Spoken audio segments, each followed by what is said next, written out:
Let's go do some work. Okay, so we already did a dismantling of this whole case in a previous video where I looked at what happened, and it was the fourth gear that was damaged. So now I'm just removing these reverse linkages. I do think I put a Loctite on them. No, I didn't. I should have. Oh wait. Oh, they have these little serrated edges so they don't come loose. But I'll put Loctite on next time. Don't want that to come loose inside. I already removed this little retaining, what do you call it? Circlip. Actually wanted to label this because my other transmission I just built doesn't want to go into third gear after I've been in fourth gear. So I have to shift back to second gear to be able to go into third gear every time I want to downshift. So I think I should label this so I make sure that I put the right collar back in, because this collar size and the collar size, where's the other one? Yeah, you see this fits on the fifth gear collar as well. So I might have confused these two, but they look exactly the same. They seem to be the same dimensions. But in any case, I'm just going to label this so I don't forget it. The bottom is third, the top is fourth.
This wire to extend the puller's range because it doesn't reach all the way down.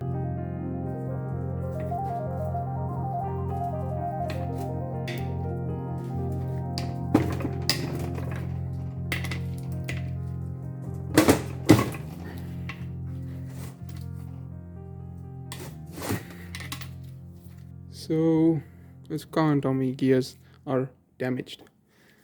1. This one looks absolutely terrible. 2. This one looks just as terrible. 3. Nothing. 4th one chipped. So it's 1, 2, 3, 4.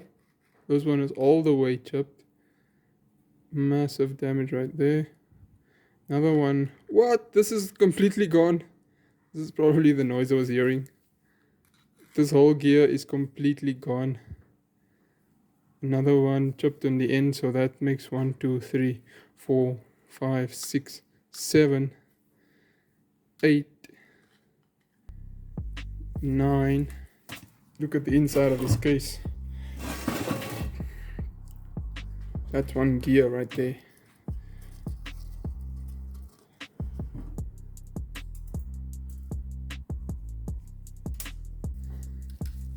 I'm just removing this one side, this one spider gear. So another thing that I had to do with this Diff in order to make these bolts fit. These are M10s, so you need a 17mm socket.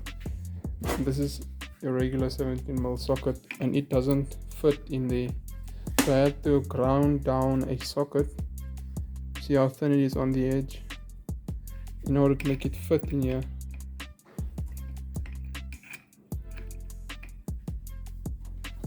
And that's how I got it loose and got it tight and torqued it. Okay, so this is a 12.9 grade bolt that I installed last year February. Today it's something January 2022, somewhere in January. So I just tightened these using a vice grip, these guys, to hold this end, since I shaved off most of the hole for the Allen key to go into. So I just used vice grip on this side and the shaved off socket on the other side. And yeah, I torqued this to the spec that I saw on Broke 020 for the standard bolts. Someone else recommended I torqued them to 80 Newton meters. I torqued these I think to 50, and I put a lot of red Loctite on here. The other thing is these threads were shaved off as I had to make the bolt smaller as well, the bolt diameter, to fit into the hole, to press fit into the hole. So you can see the threads right there. You can see the threads right there, a little bit machined off. You can see all the residue from the Loctite. The nut still looks good. Still has most of it has all of its threads.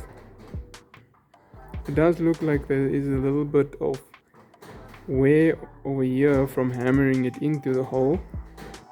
There's definitely a little ledge right there. But I will be reusing these bolts.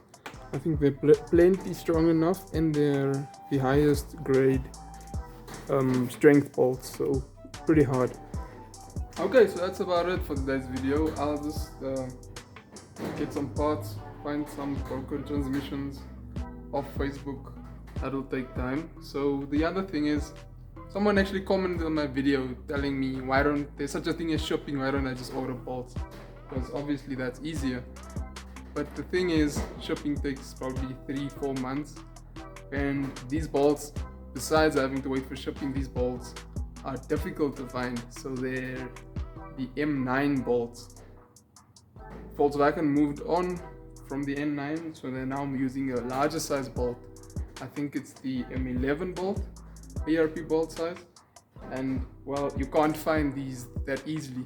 I looked in South Africa, it cost 2,000 Namibian dollars, rands, to get the bolts, and it cost the M9 bolts, and it cost half of that, 1,000 rand, to get the M11 size bolts. So they are available and they're quite expensive.